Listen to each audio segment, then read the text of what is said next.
오늘 때를 기다린 사람들은 오자서라고 하는 인물입니다. 중국 역사상 가장 유명한 인물 가운데 한 인물이고 중국 사람 14억 가운데 인지도가 한 10억 정도는 되는 그런 인물입니다. 우리나라 분들은 잘 모르시겠지만 중국에서 그만큼 유명한 인물이기도 합니다. 그 말씀은 무슨 뜻이냐 그러면 이 오자서가 남겨놓은 행적 자체가 많은 사람들에게 감동을 주고 또 많은 논쟁을 불러일으켰기 때문에 가능했습니다. 그리고 이 오자서 때문에 사업에 크게 성공한 케이스는 제일 마지막에 한번 우리나라 사업가입니다. 놀랍게도 우리나라 사업가가 중국에 건너가서 오자서를 잘 활용해서 중국에서 크게 대박을 친 그런 사례가 있습니다. 그래서 그 이야기는 좀 이따 하도록 하고요. 오자서는 중국 사람들에게는 원한과 복수의 대명사입니다. 아버지하고 형님이 억울하게 죽임을 당함으로써 조국인 초나라를 탈출해서 경쟁국인 오나라로 망명을 합니다. 그리고 그 오나라에서 정치적으로 큰 공을 세워서 오나라 군대를 이끌고 자기네 나라인 초나라로 건너가서 아버지하고 형님을 죽인 원수에게 원한을 갚는 그런 스토리가 오자서의 일대기의 주요한 큰 흐름이다라고 보시면 되겠어요. 그래서 오늘 이 오자서 이야기를 하면서 오자서가 살았던 이 시기에 관한 간략한 역사를 정리를 하고 오자서 이야기를 좀 해보도록 하겠습니다. 춘추 후반에 중국의 초나라 국정이 난맥상을 일으킵니다. 중국은 초나라가 여기에요. 빨갛게 보이는 데가 초나라입니다. 중국에서는 남방에 해당됩니다. 초창기 때는 이 초나라를 야만족이라고 했어요. 중국 사람들이 동서남북 사방에 있는 이민족을 야만시 해가지고 부르는 명칭 아시죠? 동쪽은요? 동이. 서쪽은요? 서융. 남쪽은요? 남만. 벌레 충자 들어가는 그 만자입니다. 북쪽은요? 북적 이렇게 합니다. 동이, 서융, 남만, 북적 이렇게 불러요. 이 초나라는 남만에 해당됩니다. 만족이라고 했어요. 우리 야만할 때 그 만자입니다. 그러다가 춘추시대 들어오면 이 초나라가 중원을 서서히 넘보기 시작을 합니다. 그때가 기원전 7세기에서 6세기로 넘어가는 무렵인 초나라 장왕시대입니다. 초나라가 낳은 가장 걸출한 왕이 이 주나라가 있고 춘추시대 제후국들이 있을 때 제후국들은 왕으로 칭하지 못했습니다. 전부 다 국군, 후 이렇게 불렀잖아요. 근데 유일하게 이 초나라만 자기들 스스로를 왕이라고 불렀어요. 그래서 중원에 있는 주왕실에 저왕실하고 우리는 대등한 관계다. 우리는 봉건 관계가 아니다라고 하는 그런 또 나름대로의 문화와 또 정치적인 독립성을 가지고 있던 나라입니다. 그렇지만 문화적으로나 모든 면에 있어서 중원이 가장 중요하다 보니 서서히 중원 쪽으로 이제 올라오기 시작한 데가 기원전 7세기 무렵이고, 그 초나라 장왕 이후에 이제 영왕이라는 사람이 기원전 529년에 이제 세상을 떠났는데, 그러니까 대개 이때가 이제 6세기 초반에 이 사람이 아마 태어났을 걸로 보입니다. 태어난 해는 확실치 않지만 이 영왕 때 들어오면은 장왕이 일구어 놓은 국력을 갉아먹기 시작을 합니다. 특히 정치적으로 내분이 일어나기 시작을 하는데, 이 영왕이라는 사람이 국력만 믿고 초나라 국세만 믿고 폭정을 일삼는데, 그 가운데 가장 볼만한 것이 탐연세요라고 하는 네 글자를 남겨놓은 왕입니다. 그래서 중국 역사상 역대로 통치자의 기호, 취미, 취향 이런 부분들에 대해서 많은 이야기를 낳은 그런 인물입니다. 탐연세요라고 하는 건 무슨 뜻이냐 그러면, 탐연은 탐했다 또는 좋아했다 그런 뜻입니다. 연자는 우리가 연인할 때 연자지만 동사로 쓰이면 좋아한다라는 뜻입니다. 어디에 깊게 빠져서 좋아하는 걸 얘기를 합니다. 그 탐연은 더 홀딱 빠져 있는 상태를 탐연으로 보시면 되겠어요. 세요는 글자 그대로 가는 허리. 그러니까 궁궐에 후궁들이 많은데 이 후궁들 가운데에서도 어떤 후궁을 좋아하냐 그러면 허리 가는 후궁들을 좋아했어요. 그것도 아주 병적으로. 그게 타면세요라고 하는 유명한 사자성어입니다. 근데 요 그림이 바로 그거예요. 영왕 앞에서 궁녀들이 춤추고 있는데 전부 다 날씬하잖아요. 그죠? 이 타면세요는 허리만 가는 후궁을 좋아한 게 아니고, 이 영왕이 어느 정도로 그 병적이었냐 그러면 가슴, 허리, 궁뎅이가 모두 다 똑같은 짝대기. 그거를 삼위라고 해요. 삼위. 세 군데 부위가 모두 다 가는 여자를 좋아했어요. 어느 정도로 좋아했냐 그러면 왕에게 잘 보이려고, 왕의 눈에 들려고 다이어트 열풍이, 역사상 다이어트 열풍의 최초 기록입니다. 궁궐에 있는 여성들이 모조리 다 다이어트에 들어가요. 이 좋지 못한 풍조가 어디까지 번지냐 그러면 남자들한테까지도 번져가지고, 남자들도 아주 결사적으로 굶고 허리를 가늘게 만들고 삼위 전체를 가늘게 만들기 위해서 나라 전체가 굶기 경쟁에 들어가는 아주 희한한 일들을 벌였던 주인공이 초나라 영왕이라는 사람입니다. 자, 영왕이 이런 폭정을 일삼자 그 형제들인 자비, 자석, 미기질, 이렇게 초나라 왕실의 성씨는 미씨입니다. 요 세 형제가 영왕을 추출합니다. 축출해버립니다. 내쫓아버려요. 그러니까 자비, 자석, 미기질, 요 세 사람 가운데 기질이 주축이 돼가지고 자기 큰형님인 영왕을 축출하고, 둘째에 해당되는 자비를 왕으로 세웁니다.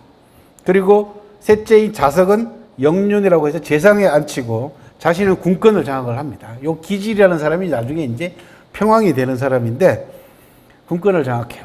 그러다가 영왕이 행방불명이 되었다가 굶어 죽습니다. 내쫓았는데. 그러고는 이제 기질이 이제 내가 집권을 해가지고 왕이 돼야 되겠다 생각을 해서 꾀를 냅니다. 그게 뭐냐 그러면 자비하고 자석에게 중노여수환이 불가구야다. 그러니까 여러 사람이 화를 내면, 성을 내는 것은 물과 불 같아서 막을 도리가 없다. 그러면서 민심을 이용을 합니다. 그러고 난 다음에 이제 뭘 하냐 그러면 영왕이 굶어 죽은 걸 자기는 알고 있으면서도 영왕이 살아있다. 그러니까 자연스럽게 자비하고 자석이 이제 불안할 거 아닙니까? 형님을 내쫓고 이제 임금이 되고 자기 한 사람은 재상이 됐으니 큰형이 살아있다고 하니까 불안해요. 그리고는 또 뭐라고 뻥을 치냐 그러면 기질이 내가 영왕하고 싸우다가 졌다. 그리고 지금 영왕이 도성으로 군대를 이끌고 진격 중이다. 이렇게 두 형제에게 거짓말을 칩니다. 그랬더니 자비하고 자석이 거기에, 왜 군권을 누가 쥐고 있냐면 기질이 쥐고 있단 말이에요. 근데 기질이 영왕에게 패했다고 하니 자기네들은 어찌 갈 데가 없어. 그래서 두 사람이 자살을 합니다.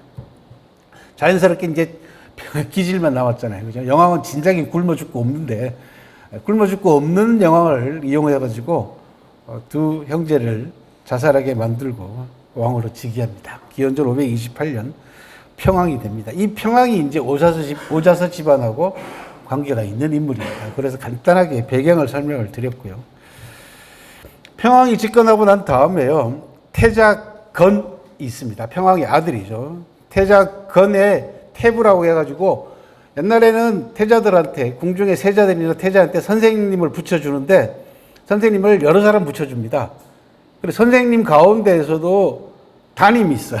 오늘날로 얘기하면 그걸 태부라고 합니다. 그러니까 큰 아버지야. 쉽게 얘기하면은 스승 부자를 씁니다. 되게 아버지 부자는 아니지만 어쨌든 큰 스승님이고, 그 다음에 소부라고 하는 이 비묵이라는 자를 작은 선생님으로 선생님을 붙여줍니다.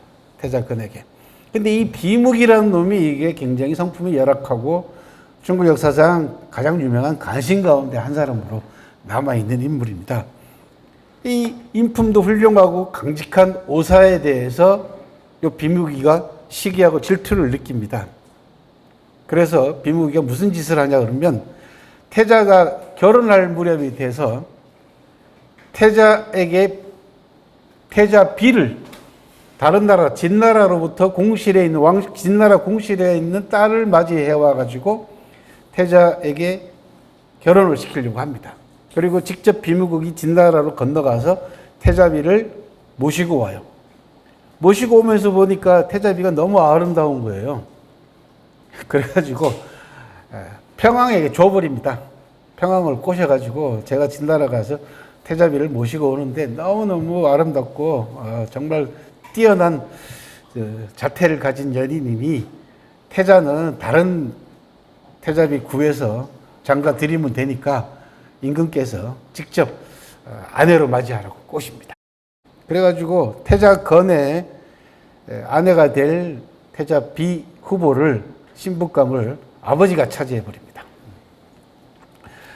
폐륜이죠, 그죠? 그러고 나니까 아버지 입장에서 아들 보기가 좀 민망하잖아요. 그 심리를 잘 이용해가지고 비무극이 또는 비무기 또는 비무극이라고 합니다. 제가 둘 이름을 섞었을 테니까 헷갈리지 마시기 바랍니다. 요 비무기가 그 틈을 이용해가지고 평왕을 살살 꼬드깁니다. 뭐라고 꼬드기냐 그러면 이참에 후계자 교육도 시킬 겸 지방으로 좀 보내시죠. 그렇게 얘기를 해요. 그래서 성보라고 하는 곳으로 지방으로 보내버립니다. 아버지 입장에서도 옆에 두고 아들 보는 것보다 멀리 떨어져 있는 게 낫잖아요. 그죠? 보내버립니다. 자연스럽게 태자 입장에서는 궁궐에 있다가 지방으로 거의 쫓겨나다시피 하니까 아버지에 대한 원망이 있을 수밖에 없잖아요. 그죠? 그리고 그 스승인 오사가 같이 따라갔단 말이죠. 그리고는 이 오사하고 태자 건하고를 엮어가지고 이 비무기가 중앙지방에서 평왕에게 계속 모함을 합니다. 태자께서 아무래도 옛날 그 태자비 사건 때문에 왕께 마음이 많이 상한 것 같다. 제가 첩보를 통해서 알아보니 태부인 오사하고 둘이 짜고 거기서 군대를 기르면서 반란을 도모하고 있는 것 같더라. 이렇게 되는 거예요. 그러니 이 평왕이 또 기가 얇은 평왕이 고개 홀딱 넘어가가지고 사마 분양이라고 하는 사람을 시켜가지고 태자를 죽이게 합니다. 성보에 가서. 근데 이 사마 분양이 어떤 사람이냐 그러면 당초 태자 건을 성보로 보낼 때 평왕이 붙여준 인물이야. 태자에게 혹시나 무슨 일이 생기면 너한테 책임을 물을 테니까 태자를 잘 보살펴라 라고 보냈던 사람이에요. 근데 이 사마분양에게 이제는 태자를 죽이라고 하는 이 사마분양 입장에서는 정말 난감하잖아요. 그래서 결국은 죽이지 못하고 돌아와가지고 평왕에게 전 도저히 못하겠습니다. 왜 그러냐? 시당초 임금께서 저를 태자에게 보낼 때 태자를 잘 지키라고 하시지 않았습니까? 근데 이제 와가지고 태자를 죽이라고 하시니 두 명령 가운데 어떤 명령을 둘 다 당신이 내린 명령인데 내가 어떤 명령을 따라야 할지 모르겠다. 제가 처음 당부하신 말씀에 옳을 것 같아서 첫 번째 당부 말씀을 따랐다라고 해서 목숨을 건졌다라고 하는 그런 이야기가 있습니다. 어쨌든 간에 반란을 획책을 했다라고 하는 죄목을 물어가지고 오사를 압송을 합니다. 중앙으로. 요 비무극의 간행을 아주 간사한 술수는 제 유튜브에 50분 넘는 시간 동안 비무극만 단독으로 제가 분석을 해놓은 영상이 있으니까 참고를 하시고 간략간략하게 넘어갈게요. 그죠? 간신들의 수법을 이해하는 데 굉장히 도움이 됩니다. 왜 오늘 제가 이 부분을 따로 이제 집어넣냐 그러면 요즘 우리나라에서 일어나는 여러 가지 사건들 이런 것들을 보게 되면은 간신들이 많아요. 최고 권력자 주변에 간신들이 상당히 많습니다. 그들이 하고 있는 짓거리를 분석하고 해보면은 옛날에 간신들이 했던 행태하고 다를 게 하나도 없습니다. 그래서 얘기를 하는 겁니다. 일단은 비무극은 여자로 태자비 후보를 이용해가지고 부자 사이를 갈라놓았죠. 그죠? 또 왼쪽에 있는 인간이 비무기입니다. 태자 소부, 태자건, 그 다음에 태자비가 될 진나라의 종실의 딸입니다. 그런데 태자에게 시집 보내지 않고 오른쪽에 있는 평왕, 신랑이라고 써놨죠. 그죠? 평왕에게 시집을 보내는 그런 일이 있습니다.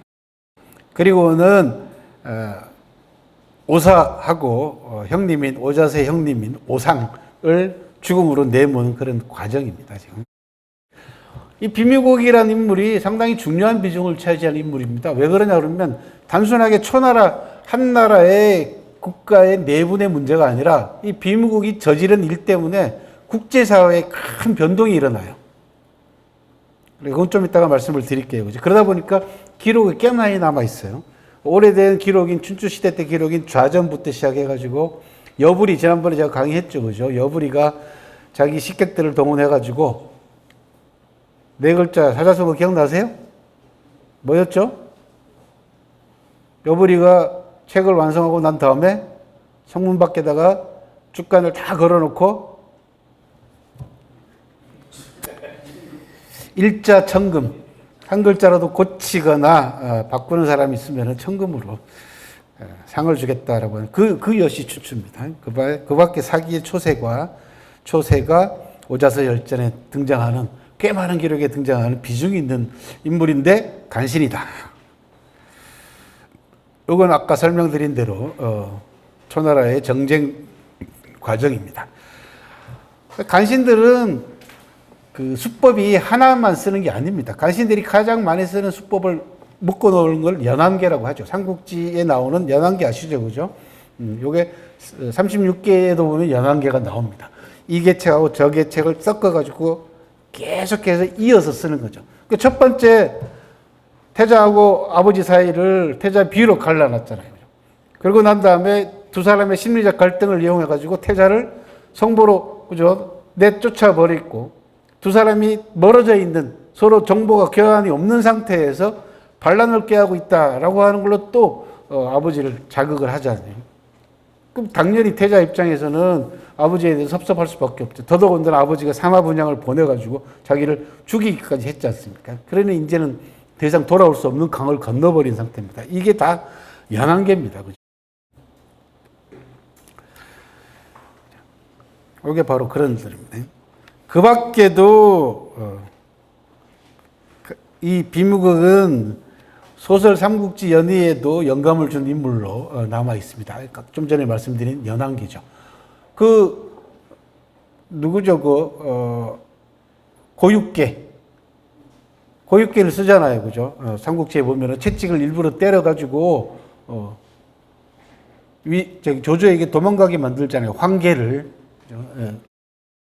그리고는 황계가 도망가서 항복하게 하면서, 화공을 통해가지고 불을 질러서 계속해서 여러 가지 계책을 섞어가지고 고리에 고리를 물듯이 연안계를 씁니다. 이게 간신들이 쓰는 수법 가운데에서 가장 보편적인 수법 가운데 하나입니다. 그리고 가장 마지막에 쓰는 방법은 자기 손으로 사람을 죽이지 않죠. 차도 살인합니다. 남의 칼을 빌려가지고 사람을 죽이죠. 결국은 평왕이라고 하는 최고 권력자하고 태자 건사이를 이간질시키면서 평왕으로부터 신임을 얻어가지고 자기가 시기하고 질투하는 오사를 죽이는 이런 차도살인을 수법을 잘 보여줍니다. 그래서 삼국연의라고 하는 소설에 굉장히 많은 영감을 준 그런 인물로 남아 있습니다. 그 밖에도 우리로 좌윤이라고 그러면 우리로 얘기하면 좌의정에 해당됩니다. 이 백극완이라고 하는 사람도 해칩니다. 여러 가지 방법을 통해 가지고 이런 이야기는 아까 말씀드린 대로 제 유튜브 있으니까 보시면 되겠어요. 자, 이제 오자서 이야기를 보려면 비무극이 이제 몰고 온 여파를 보면은 오자서 이야기가 나옵니다. 아까 말씀드린 대로 간신절전 5번째 비무극이 있으니까 보시면 되겠어요.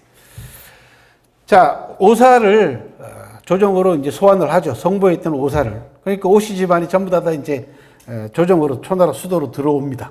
들어오고는 오사를 잡아가지고 아버지를 잡아가지고 옥에 가두죠. 가두고는 이 아들들도 전부 다 오사하고 한편이기 때문에 아들도 다 잡아들여야 됩니다라고 비무기가 이제 평왕에게 건의를 합니다. 어떻게 하면은 제발로 걸어올 수 있게 할까? 그랬더니 니들이 오면은 아버지를 살려주겠다라고 하십시오라고 얘기를 해요. 사람을 보내가지고 아들이 전부 다 조정으로 들어오게 되면 궁궐로 들어오면은 아버지 살려주마 했더니 오자서가 들어가봐야 다 죽는다. 그러니까 탈출합시다. 형님에게 그렇게 얘기를 해요. 그랬더니 오상이 내가 큰아들인데 어떻게 아버지를 두고 도망갈 수 있겠냐. 나는 들어갈 테니까, 조종으로 들어갈 테니까 동생 너는 도망가라. 이렇게 두 사람이 역할 분담을 합니다. 오상은 결국은 궁궐로 들어가고 오자서는 도망을 갑니다. 그러니까 결국은 아버지하고 오상 형님은 비무기에 의해서, 평왕에 의해서 죽임을 당합니다. 그리고 오자서는 태자도 이제 도망을 가버리죠. 반란에 몰렸기 때문에 태자건도. 태자건하고 만나가지고 송나라로 일단 망명을 합니다. 그랬다가 다시 큰 나라 가운데 하나인 정나라로 도망을 갑니다. 근데 이 태자건도 시원찮은 놈이야. 태자건이 정나라로 가가지고 진나라, 북방에 있는 진나라의 힘을 이용해가지고 정나라의 권력을 자기가 장악한 다음에 어떻게 초나라로 돌아가서 뭘 해보려고 진나라하고 이용하려다가, 그렇게 쉽게 얘기하면 간첩 노릇을 한 거예요. 정나라에서. 결국은 정자산이라고 하는 정나라 재상에 들켜서 피살됩니다. 정자산은 나중에 여러분들한테 소개할 기회가 있으리라고 생각을 합니다. 사기에 나오는 인물일 뿐만 아니라 제가 사마천 사기를 공부하면서 가장 존경하는 인물 가운데 한 사람이 정자산이라는 인물입니다. 이때 이제 오자서는 태자건이 낳은 아들인 어린 승을 업고 탈출을 합니다. 그러니까 초나라에서 송나라로 건너갔다가 송나라에서 정나라로 건너갔다가 다시 탈출을 합니다. 정나라를 탈출합니다. 이게 정나라에서 탈출하려면은 되게 초나라를 거쳐갈 수밖에 없는 그런 위치상으로 그렇습니다. 그렇게 해서 오자서가 탈출을 하게 되는데 이때부터 오자서의 기구하고 파란만장한 삶이 시작이 됩니다. 오자서가 탈출할 때 남긴 여러 가지 민간사라를 비롯해서 기록들이 많이 남아 있습니다. 절처봉생이라는 건 뭐냐 그러면 절박한 상황에 몰려가지고 삶을 찾아내는 틈을 봐가지고 목숨을 구한다라고 합니다. 우리로 얘기하면 구사 일생 그런 거하고 비슷합니다. 자, 관문을 통과해야 되는데 초나라에서는 정작부터, 초나라는 강국이라고 말씀을 드렸잖아. 그러니까 주변에 있는 모든 나라한테 오자서의 몽따주를 다 돌린 상태입니다. 그 서부 영화 보면 맨날 이렇게 붙어 있잖아요. 원티드 하고, 그죠? 몇 달러 이렇게 해서. 옛날에도 그랬어요. 그죠? 이 목판에다가, 얇은 나무판에다가 얼굴 그려가지고, 신분 내력 이렇게 쓰고, 상금 얼마 이렇게 걸어요. 천하의 오자서를 찾는 방이 다 내붙어 있는 상태입니다. 이 관문을 국경을 통과해야 되니까 이제 오자서 입장에서는 한 번은 초나라 국경으로 넘어가서 탈출하려고 하는데 국경을 지키던 군사가 오자서를 알아봅니다. 그래서 붙잡으려고 하니까 오자서가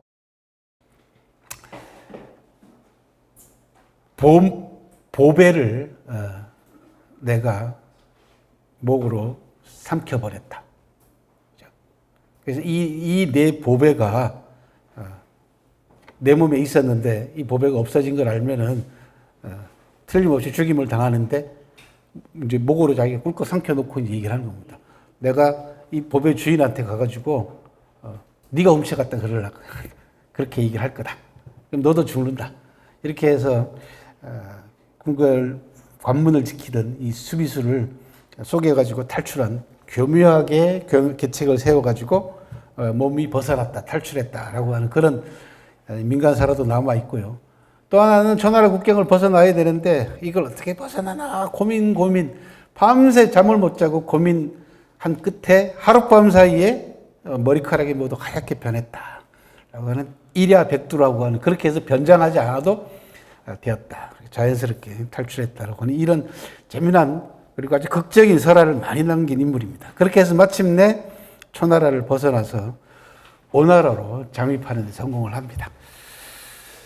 그 당시 오나라는 굉장히 강한 나라였습니다. 동방 쪽에 중국, 오늘날로 얘기하면 중국 소주 쪽에 해당하십니다. 상해하고 소주 쪽이 오나라 지역이었어요.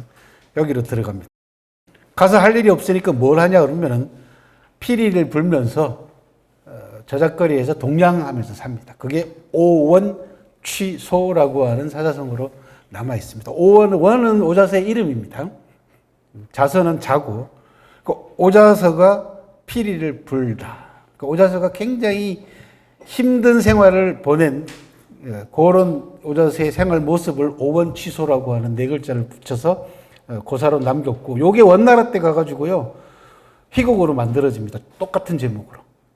오자서가 저작거리에서 피리를 불면서 국어를 하다, 동량을 하다라고 하는 그 이야기, 그 주변 이야기를 연극 대본으로 만들어가지고 문학작품으로 탄생하기도 합니다. 그러던 중에 우연히 저작거리에서 전제라고 하는 인물을 만납니다. 전제는 백정이었어요. 오자서가 저작거리를 건너가는데 왁자지껄 싸움하는 대목이 나온 거예요. 싸움이 붙었어요. 그래서 뭔 일인가 와서 봤더니 이 큰 덩치의 한 남자가 다른 남자하고 싸움을 하는 거예요. 앞에 있는 사람이 상대도 될 것 같지 않아. 그래가지고 고함을 지르면서 상대를 때리려고 하는데 뒤에서 전제 이놈 하고 웬 노파 목소리가 들리는 거야. 늙은 여인의 목소리가 들려요. 그랬더니 전제가 그 목소리를 듣고는 냅다 주랭랑을 쳐버리더라는 거죠. 도망을 가버리는 거예요. 알고 봤더니 어머니였어요. 그래서 오자서가 보니까, 전제가 보니까 기계도 대단하고 힘도 있고 하는데 효자단 말이야. 어머니, 꼼짝도 못하는 어머니 말씀이라면. 그래서 전제하고 교류를 합니다. 그리고는 여차저차 줄을 넣어가지고 그 당시에 오나라의 왕이었던 료를 만납니다. 오왕 료를 만나는데 이 오나라의 왕의 개성이 좀 복잡해요. 요거 참고로 잠깐 말씀을 드리면은 오나라의 원래 뿌리는 주나라 왕실입니다. 주나라 왕실입니다. 주나라가 건국되고 난 다음에, 건국되기 전에 이제 주나라는 무왕이라는 사람이 건국을 했는데 그 무왕의 아버지가 문왕이거든요. 문왕이 큰 아들이 아니에요. 셋째 아들입니다. 근데 그 할아버지 태공이 그 아버지하고 문왕, 그 아버지가 낳은 요 문왕한테까지 임금자리가 오게 만들려고, 문왕이 셋째 아들이 아니고 문왕의 아버지가 셋째 아들이에요. 그래서 이 셋째 아들한테 왕위가 가야만이 그 손자인 문왕한테 왕위가 가잖아요. 그러니까 태공은 문왕을 이뻐했는데 문왕 때문에 아버지한테 임금자리를 물려줘야 되는, 셋째한테 임금자리를 물려줘야 되는, 그러니까 세종 생각하시면 돼요. 우리나라 세종 임금.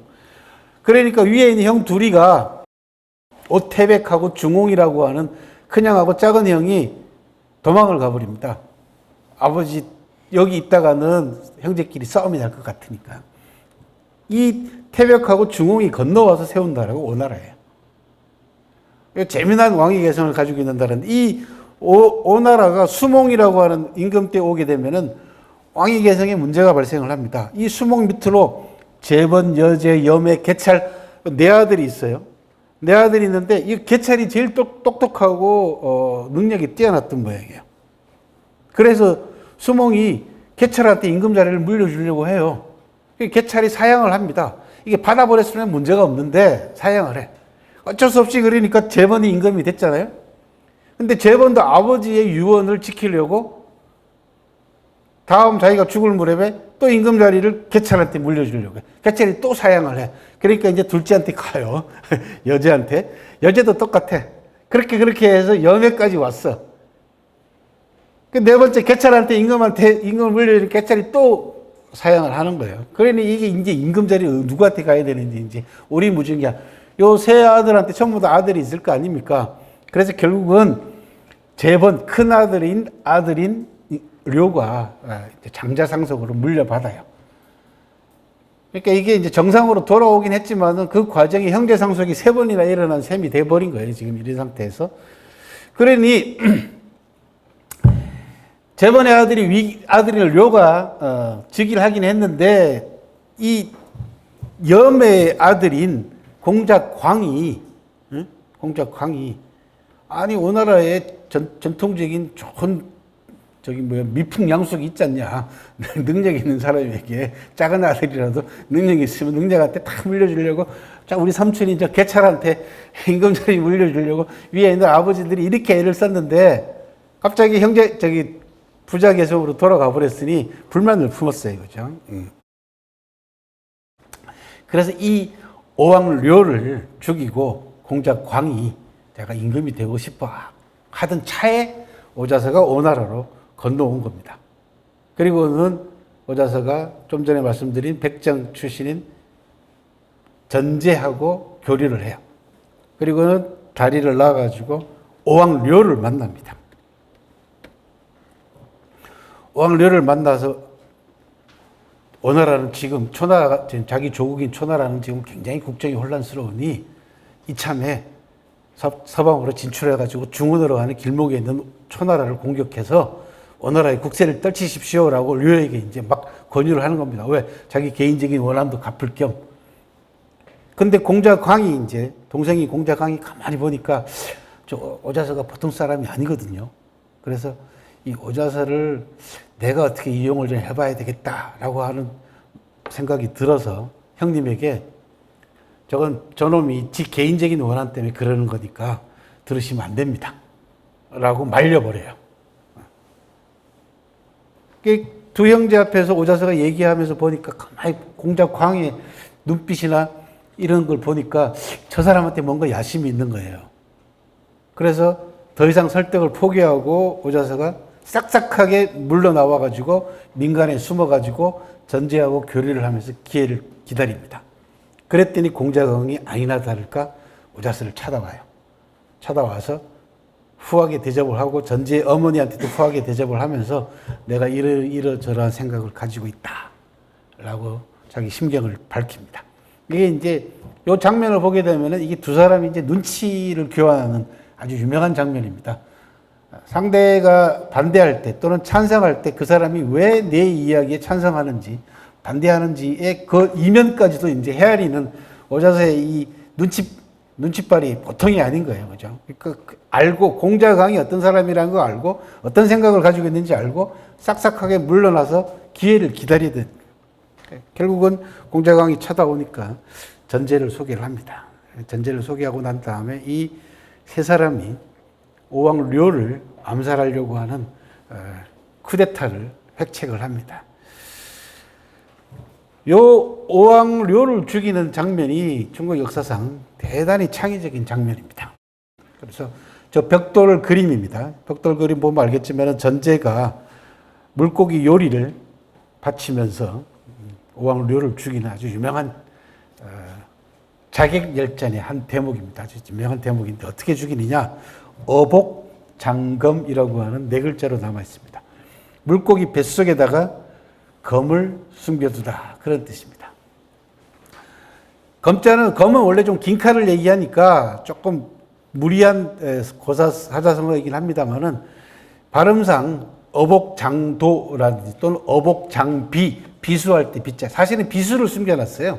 다른 게 아니고 짧은 단도죠, 그죠? 그런데 발음상 어복장검이 발음이 좋아요, 실제로. 사람들한테도 또 인상이 팍 박히죠. 그러다 보니까 어복장검이라고 하는 네 글자를 많이 씁니다. 세 사람이 쿠데타를 모의하면서 전제가 공자광에게 이렇게 물어봅니다. 왕의 취미가 뭐냐? 쭉 얘기를 듣습니다. 그리고 좋아하는 요리는 뭐냐? 물고기 튀김 요리를 좋아한다. 그래서 전제가 태오까지 가가지고 그 소주 항주 쪽에 가면 태오라고 큰 호수가 있습니다. 어마어마하게 큰 호수가 있어요. 그 태오 주변의 식당에서는 물고기 요리가 유명합니다.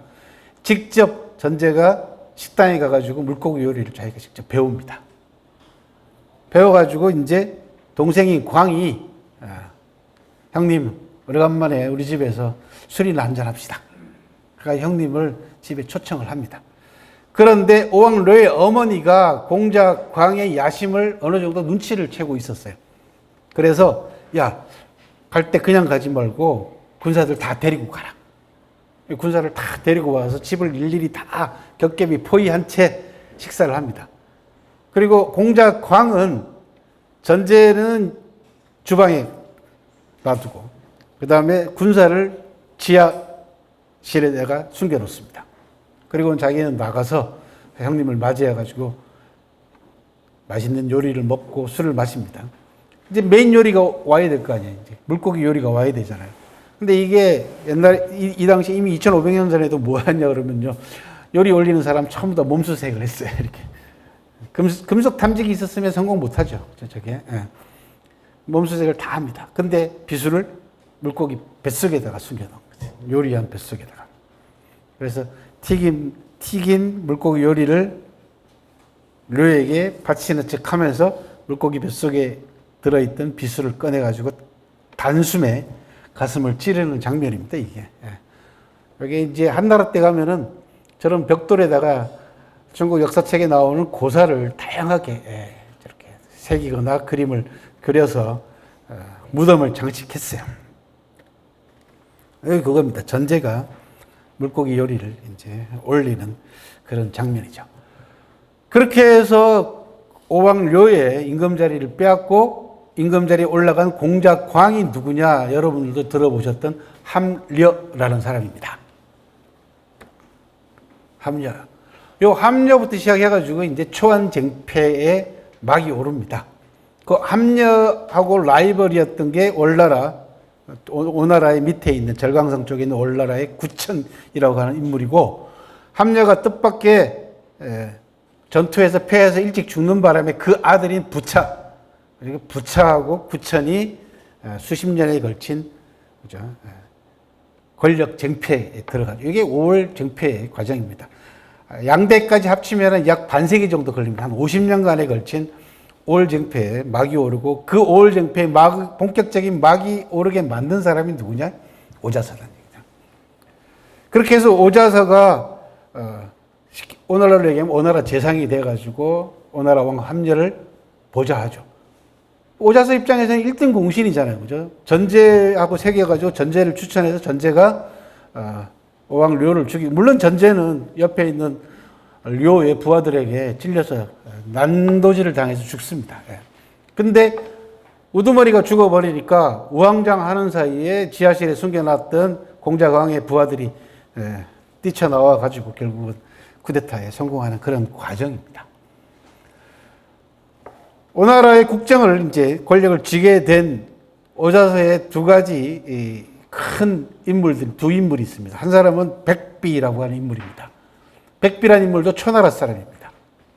초나라에서 정쟁에서 밀려가지고 결국은 오나라로 도망와가지고 오자서의 도움을 받아가지고 오나라에서 벼슬한 인물인데, 이 인물이 결국은 나중에 오자서를 해치는 간신 역할을 하게 됩니다. 또 재밌게도. 또 한 사람은 여러분들이 너무 잘 아는 손자병법에 손무를 오자서가 추천을 합니다. 그러니까 이게 중국사 공부하는 게 힘든 이유 중에 하나가 뭐냐 그러면, 인물은 띄엄띄엄 들어서 알고 있는데 이 사람이 이 사람하고 같이 있었어? 그런 거죠. 이제 그거에 이제 헷갈리죠. 그죠? 그리고 이들하고 거의 비슷한 시기에 살았던 가장 유명한 인물은 공자 제자인 자공이라는 사람입니다. 공자님 제자, 수제자 가운데 자공이 있잖아요. 그죠? 상인으로서 큰 국제적인 상인이었던 자공이 이때 사람이고, 자공은 심지어 저 월나라를 방문해가지고 구천을 만난 적도 있어요. 그러면은 여러분들도 잘 아시는 법녀하고도 자공하고도 만났을 가능성이 다분합니다. 그러니까 같은 시대에 살았던 사람들의 행적을 잘 추적해가지고 공부를 하다 보면은 굉장히 재미난 상상력을 발휘할 수 있고, 뭐 나중에 문학 작품을 쓰거나 이럴 때 큰 도움을 받을 수가 있습니다. 자, 여기서 또 하나의 이제 뭐라고 얘기합니까? 그 암살 장면이 또 하나 나옵니다. 오왕료의 아들이 도망을 갔어요. 그 아들 이름이 경기라고 하는 아들입니다. 이 경기라는 아들도 보통이 아니야. 그러니 이제 함려 입장에서는 이제 공자광이죠. 이제 임금이 됐잖아. 함려라고 부릅니다. 함려 입장에서는 후환이 이제 두렵잖아. 이 경기가 도망을 간 상태니까 경기가 다시 잔당을 모아가지고 자기를 공격할 경우에 어떻게 될지 알 수가 없는 거야. 그래서 오자서하고 또 상의를 합니다. 그랬더니 오자서가 이번에는 요리라고 하는, 저기 사람 이름입니다. 요리라고 하는 사람을 추천을 합니다. 가서 요리를 보니까 빼시작 말라가지고 흰매갈이 하나도 없어. 함려가 보니까. 그래서 오자서한테 막 오자서를 꾸짖습니다. 아니 저 파리 한 마리도 못 잡을 같은 사람이 가서 어떻게 그 건장하게 경기를 죽일 수 있냐 그랬더니, 사람 죽이는 일은 힘으로만 되는 거 아닙니다. 저 사람 얘기 들어보시고 안 되겠다 싶으면은 그때 가서 결정하시면 되지 뭘 미리 그렇게 단정하십니까 해요. 그때 요리가 이제 자기 계책을 알려줍니다. 어떻게 계책을 알려주냐 그러면 참 옛날 사람들 독해요. 함려하고 이 무술 연습을 단련을 하는 척 하면서 함려에게 부상을 입힙니다. 일부러. 그래서 임금에게 부상을 입혔으니 얼마나 큰 죄예요. 그래서 이 요리의 한 팔을 잘라버려요. 그리고 그 죄를 가족에게까지 물어가지고 가족을 모두 다 희생을 시키게 합니다. 그리고는 요리가 경기한테 몸을 맡겨요. 그러니 경기 입장에서는 의심할 수가 없죠, 그죠? 팔도 한 팔 잘렸죠. 가족도 다 죽었지. 그리고 자기한테 달려와가지고 내가 이 함녀한테 이를 갈면서 원한을 갖겠다고 하니, 그 보니까 뭐 힘도 못 쓰고 아무것도 할 것 같지는 않은데 머리는 좋아 보이잖아요. 그러니까 자기 곁에 두는 겁니다. 그렇게 해서 경기를 자극을 합니다. 그러니까 결국은 경기가 자기 수하의 군대를 이끌고 배를 타고 오나라를 공격하러 옵니다. 근데 배가 뭐 이렇게 자동차 가듯이 이렇게 갑니까? 출렁출렁 하잖아요. 그죠? 파도가 차가지고 배가 확 끼우는 사이에 요리가 그 끼우는 힘을 이용해가지고 자기 품속에 품고 있던 빗으로 경기의 가슴팍을 찔러서, 그죠? 이렇게 밀려나가면서 찔러버린 거예요. 경기한테는 한 주먹도 안 됩니다. 경기 손가락도 못 건드릴 만큼 힘이 없는 자인데, 바로 그런 흔들리는 배를 이용을 한 겁니다. 경기가 가슴을 찔려가지고 요리를 한 소대로 내동댕이 치죠. 그랬더니 주변에 있던 부하들이 요리를 죽이려고 하니까 경기가 말립니다. 됐다. 저놈한테 당한 거는 내 잘못이다. 저렇게 삐쩍 말하고 힘도 없는 놈, 저 용기가 얼마나 대단하냐. 이렇게 살려서 함녀한테 보내라. 이렇게 얘기를 합니다. 결국 경기도 죽습니다. 급수를 맞았기 때문에. 그리고 요리는 함녀한테 와가지고 함녀에게 무릎을 꿇고는 자기 여러 죄를 꼽으면서 스스로 목숨을 끊는 걸로 이 스토리가 끝납니다. 자기 가족을 죽이게 했으니까, 그죠? 경기 하나 죽이려고 자기 가족을 전부 다 잃었지 않습니까? 그러니까 임금이 맡긴 임무는 성공했을지 모르지만은 자기 가족을 죽게 만든 이 죄는 내가 용서받을 수 없는 죄 아니냐라고 해서 자기 스스로 목숨을 끊는 그런 장면입니다. 여기 이제 오울쟁패의 백그라운드입니다. 굉장히 그죠? 재미난 소설보다 더 소설 같은 이야기들이 다 점철이 되어 있습니다. 그렇게 해서 오자선은 손무도 얻고 그 다음에 후한도 다 제거하고 초나라로 쳐들어갈 날만 기다립니다. 그냥 기다린 게 아닙니다. 오자선은 여기 오자서가 주도해서 판 2500년 전의 운하입니다. 소주 운하의 일단락이고 그 소주 운하의 오늘 모습은 이렇게 생겼습니다. 그러니까 대운하가 있죠, 그죠? 중국 역사상 중국 사람들이 일궈놓은 여러 가지 토목 건축 사업 가운데서 여러분들이 너무 잘 아시는 게 만리장성이죠. 그건 아시잖아요, 그죠? 근데 만리장성보다 훨씬 힘들고 더 지난했던, 그리고 더 대단한 토목 공정 사업은 대운하입니다. 북경부터 시작해가지고 항주까지 이르는 1000수백 킬로미터의 인공운하예요. 기본적으로. 이건 이 기원전 6세기인 오자서 때부터 시작해가지고 거의 청나라 때까지 걸쳐가지고 약 2000수백 년 동안 계속해서. 중국은 여러분들 처음에 제가 소개할 때 뭐라고 말씀드렸냐면 중국 땅덩이는 서고 동자다라고 말씀을 드렸어요. 서쪽이 높고 동쪽이 낮아요. 강물이 전부 다 서쪽에서 동쪽으로 흐른단 말이에요. 그러니까 남북으로 있는 물줄기가 없기 때문에 늘 북쪽 사람들이 물이 부족해. 그리고 물자를 수송하는데 사실 물길이 있으면 편하잖아요. 빠른 시간 내에 많은 물자를 수송을 할 수가 있단 말이지. 그래서 동서로 흐르고 있는 강 사이사이를 인공운하를 파가지고 요 운하하고 강하고 연결시키는 그 대운하를 2000수백 년 동안 중국 사람들이 판 겁니다. 사실 만리장성하고 비교하면은 만리장성 아무것도 아닙니다. 여기 비하면. 그래서 한때 제가 한참 중국 답사하고 다닐 때 이 대운하를 따라가지고 중국을 한번 역사 탐방을 한번 해볼 계획도 세운 적이 있어요. 왜 그러냐면 이명박 정권 때 그 뭐 4대강 사업 한다고 거의 운하 파겠다고 난리를 쳤잖아요. 그죠? 그때 제가 책이나 글을 통해서 신랄하게 비판하면서 뭐라고 얘기를 했냐면 중국의 대운하는 실질적으로 필요성 때문에 만들어졌고, 그리고 이 대운하가 지나는 자리에는 중국 역사상 최고의 도시들이 들었습니다. 여러분들 잘 아는 양주, 소주, 항주, 이게 전부 다 중국 역사상 대단한 도시들이에요. 그리고 이 도시에서 인재들이 얼마나 많이 탄생한 줄 아십니까? 기라성 같은 인재들이 탄생한단 말이죠. 그리고 남북 물자 교류가 이루어짐으로써 강남의 풍부한 물자들이 북방으로 전해져서 북방의 문화한테도 영향을 주고, 또 북방의 기질이나 풍습이나 이런 부분들이 문화를 따라서 내려옴으로써 교류가 됨으로써 중국 문화를 풍부하게 만들어주는 그런 긍정적인 역할을 해놨고, 그 걸리는 시간만 해도 2000 수백 년이 걸렸단 말이죠. 근데 우리나라는 그 운하 파봐야 아무짝에 소용없습니다.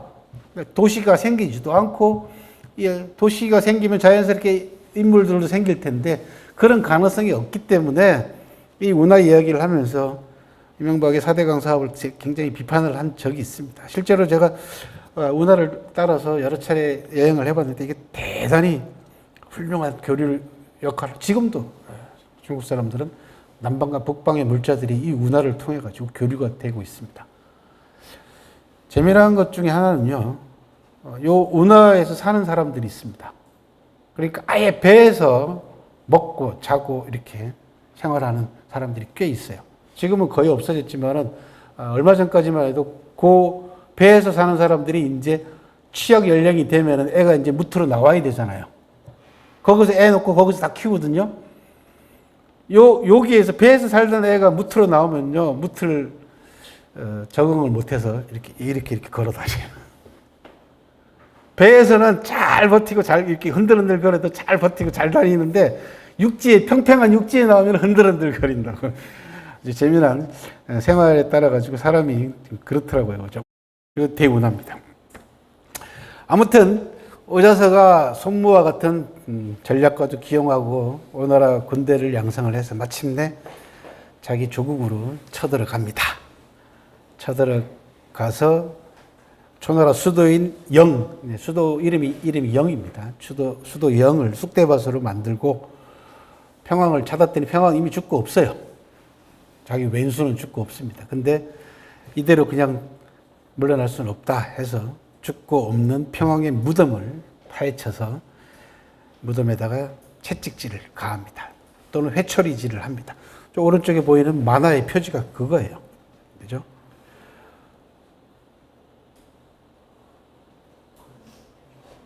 재밌죠, 그죠? 편타, 초평이라고 되어 있죠. 편자는 채찍이라는 뜻이고, 타는 때린다는 뜻이고, 초평은 초평왕이에요. 다른 말로 굴묘편시라고 합니다. 무덤을 파헤쳐서 시체에다가 채찍질을 하다. 300번 매질을 했답니다. 얼마나 원한이 깊었는지 아시겠죠. 그랬더니 오자서의 친구였던 심포서가 너무하는 거 아니냐라고 얘기를 했더니 오자서가 했던 유명한 말입니다. 일모도원이죠. 한때 우리나라 올해의 사자성어 이런 걸로 선정되기도 했습니다. 날은 저무는데 갈 길은 멀다. 때로는 일을 거꾸로 해야 될 때도 있다. 이게 도행역시라는 겁니다. 순리대로만 따를 수 없는 게 인간의 삶 아니냐. 때로는 거꾸로, 도행, 거꾸로 간다는 얘기예요. 역시 거꾸로 베푼다라는 뜻이죠. 그러니까 일을 거꾸로 해야 될 때도 있다. 심포서가 초나라가 망하게 생겼으니까 서방에 있는 강대국인 진나라로 건너가서 7일 동안 진나라 임금 뜰 앞에서 대성통곡을 합니다. 이게 진정지곡이라고 합니다. 진나라 궁궐 뜰 앞에서 통곡했다라고 합니다. 7일을 먹지도 않고 자지도 않고 우리 도와달라고 통곡을 합니다. 그래서 결국은 진나라가 개입을 해서 오나라 군대가 철수하게 되고 초나라는 도읍지를 정해서 약으로 천도하게 되는 이런 일이 벌어집니다. 오자서의 강력한 후원자였던 함녀가 뜻밖에도 월나라를 응징하다가 부상을 입고 죽는 사건이 벌어집니다. 그리고는 그 아들인 부차가 즉위합니다. 그리고는 5월 쟁패에 본격적인 막이 올라갑니다. 그게 여러분들 잘 아시는 와신상담 같은 것이 여기에서 나옵니다. 부차가 즉위한 다음에 부차가 오자서의 건의를 받아들여가지고 올나라와의 전투에서 연진연승을 합니다. 그래서 올나라 9천이 거의 항복을 하죠. 항복을 하고는 오나라로 건너와서 와이프를 데리고 부인을 데리고 건너와서 부차를 옆에서 시중을 3년 동안 듭니다. 그때 법녀가 같이 따라옵니다. 원나라의 국가의 정치는 문종이라고 하는 법녀하고의 친구한테 맡겨놓고 임금이 직접 부차를 모십니다. 말고비도 찾고 심지어 병이 났을 때 부차에 똥까지 찍어 먹어보는 그 극한 수모를 겪으면서 부차의 비위를 맞춘 끝에 3년 만에 귀국을 해서 법녀 문종과 더불어서 구천이 국력을 키워서 오나라에게 복수하는 장면. 이게 5월 춘추 5월 쟁패의 드라마입니다. 그리고 그 5월 쟁패의 드라마의 가장 중요한 핵심 와중에 오자서라고 하는 초나라에서 건너온 오자서라는 인물이 있고, 이 오자서가 오나라로 건너오게 해서 국제적인 지각 변동을 일으키게 만든 근본적인 원인을 아까 말씀드린 간신 비무기라고 하는 놈이 초나라의 국내 정세를 엉망으로 만들어 놓음으로써 국제적인 변화까지 일어나게 만들었다. 그리고 또 하나는 아버지 합류하고 아들 부차하고 요 사이에 중요한 문제가 발생을 합니다. 이제 여러분들 기업하시는 분들은 꼭 기억하시기 바랍니다. 2세 경영 또는 3세 경영을 하고자 할 때 2세한테 경영권을 완전히 물려주고 난 다음에는 공동 창업을 했거나 또는 창업 공신들은 같이 데리고 나가야 됩니다. 가능하면. 이 세대차가 굉장히 중요하게 작용을 합니다. 부차 입장에서는 오자서가 오나라의 가장 핵심적인 중요한 기둥이나 마찬가지입니다. 근데 세대 차이가 나. 그러니까 무슨 일만 있으면은 오자서가 올리는 직언이 잔소리처럼 들려요. 젊은한테는. 오자서도 그 세대 차이에서 오는 이런 부분들을 어느 정도 생각을 해야 되는데 그 생각을 하지 않고 아버지 합력 때 하던 것처럼 계속해서 아들을, 젊은 부차를 푸시하는 거죠. 밀어붙이니까 틈이 생기잖아. 두 사람 사이에. 그 틈에 누가 들어와요? 아까 망명해온 백비라고 하는 간신이 파고 들어가는 겁니다. 그렇게 해서 두 사람 사이를 이간질시키고 그 다음에 이 월나라에서 끊임없이 오나라의 백비하고 연계를 해가지고 백비로 하여금 오나라 내부를 흔들어 놓게 만듭니다. 그리고 잘 아시는 미인계를 쓰죠. 월나라에서. 월나라에서 부차에게 보낸 미인이 누구요? 서시. 서시라고 하는 4대 미녀 가운데 가장 나이가 많은 2500살 먹은 서시를 보내가지고 오나라 부차의 사생활을 엉망으로 만들어 버립니다. 여기 중국 역사상 나타나는 가장 구체적인 미인계 가운데 하나입니다. 그리고는 오자서는 이제 부차가 말을 안 듣잖아요. 계속 백비 말만 들어. 이게 큰일 났네, 오나라가. 안 되겠다 싶어가지고 아들을 제나라로 보내가지고, 북쪽에 있는 제나라로 보내가지고 평소 때 자기하고 친분이 있는 포시 집안에다가 맡깁니다. 오나라 멸망을 예견을 한 거죠. 근데 백비란 놈이 그걸 염탐하고 있다가 오자서가 오나라를 배신할 것 같습니다. 당연히 그렇게 보이죠. 아들을 제나라로, 라이벌인 제나라로 보냈는데. 그래서 결국은 오자서에게 검을 내려가지고 자살을 강요합니다. 그렇게 해서 그 파란만장한 오자서가 부차가 내린 검을 가지고 목을 그어서 자결을 합니다. 이때 오자서가 죽기 전에 남긴 유명한 또 유언이 있습니다. 그 유언이 뭐냐? 내가 죽거든 내 두 누나를 판에서 오자서 성문에다가, 아니 오나라 성문에다가 걸어라. 내가 오나라가 망하는 꼴을 직접 두 눈으로 보겠다. 결목현문이라고 하는 아주 유명한 또 저주를 퍼붓고 갑니다. 결국은 오나라는 얼마 뒤에 월나라에게 피해서 멸망을 합니다. 오자서가 이런 저주를 퍼붓고 죽자 부차가 오자서를 묻어주질 않고 시신을 말가죽에 싸가지고 전당강에다 갖다 버리게 합니다. 그날이 음력으로 5월 5일이라고 합니다. 중국에 5월 5일 날 죽은 유명한 인물들이 많습니다. 구런도 5월 5일 날 죽었다 그러죠. 이 오자서도 그렇습니다. 그리고 전당조라 그래가지고 백중일, 6월달, 음력 6월달 되면 백중이 있잖아요. 그 무렵 되면은 이 조수 간만의 차이가 어마어마하게 커집니다. 중국 동해안 쪽에, 소주 쪽에, 전당강 쪽에. 그래서 이 바닷물이 거꾸로 밀려 올라와가지고 파도가 치는데 이게 여러분들 유튜브 영상에 보면 종종 올라와요. 이 전당조라고 합니다. 전당강의 조수. 요게 장관인 모양이에요. 저는 아직 한 번도 못 봤는데 사진으로만 봤는데 전 세계 사진 작가들이 몰려와가지고 사진을 찍습니다. 요 전당자가 올 때쯤 되면은. 근데 재미난 건요. 올나라가 오나라를 멸망을 시켰잖아요. 오나라를 멸망시키는데 가장 큰 공을 세운 사람은 법녀라는 사람입니다. 근데 이 법녀는 최고 절정기에 어떡합니까? 모든 걸 버리고 떠나버립니다. 떠나버리면서 사업가로 변신을 하는데 이때 법녀가 이름을 두 번 바꿉니다.